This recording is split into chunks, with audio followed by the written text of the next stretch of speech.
Avant de commencer cette vidéo, laissez-moi vous dire que je ne trouve pas Asbin nul, c'est juste le contexte pour la vidéo.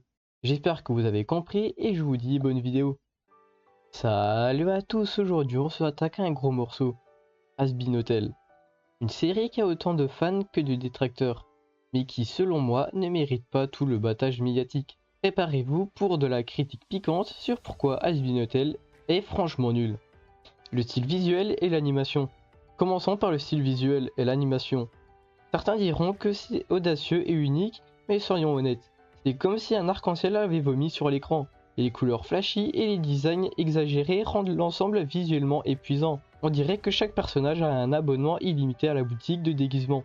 Entre les yeux qui brûlent et le mal de tête, on se demande si regarder Asbin Hotel ne devrait pas venir avec une prescription de lunettes de soleil. Les personnages et leur développement.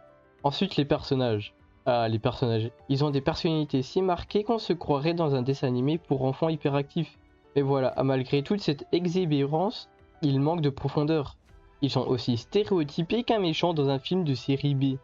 Prenez Charlie par exemple. Elle est gentille, elle veut sauver tout le monde, mais au bout de 4 minutes, on se demande toujours pourquoi. Son développement est aussi inexistant que la fin de Game of Thrones que l'on espérait tous différentes.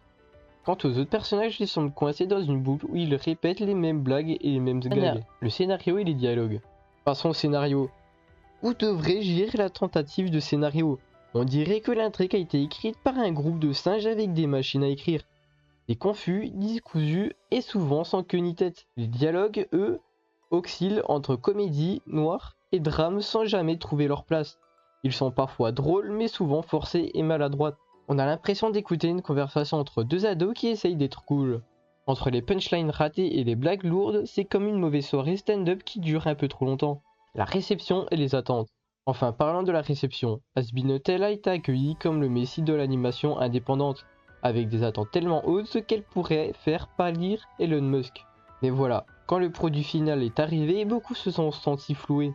C'est comme entendre une super voiture de sport et recevoir une vieille trottinette rouillée. Entre les promesses non tenues et les problèmes de production, on se retrouve avec une série qui ne parvient pas à décoller. Bref, les attentes étaient stratosphériques, mais le résultat lui est resté cloué au sol. En conclusion, Asbin Hotel est un mélange chaotique de couleurs criardes, de personnages stéréotypés et de scénarios bancals. C'est comme un gâteau trop sucré, au début c'est amusant, mais très vite ça devient écœurant. Alors si vous cherchez quelque chose de cohérent, de profond et bien ficelé, passez votre chemin.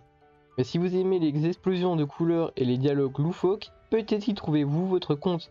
Merci d'avoir regardé, n'oubliez pas de partager vos avis dans les commentaires. À la prochaine. Salut!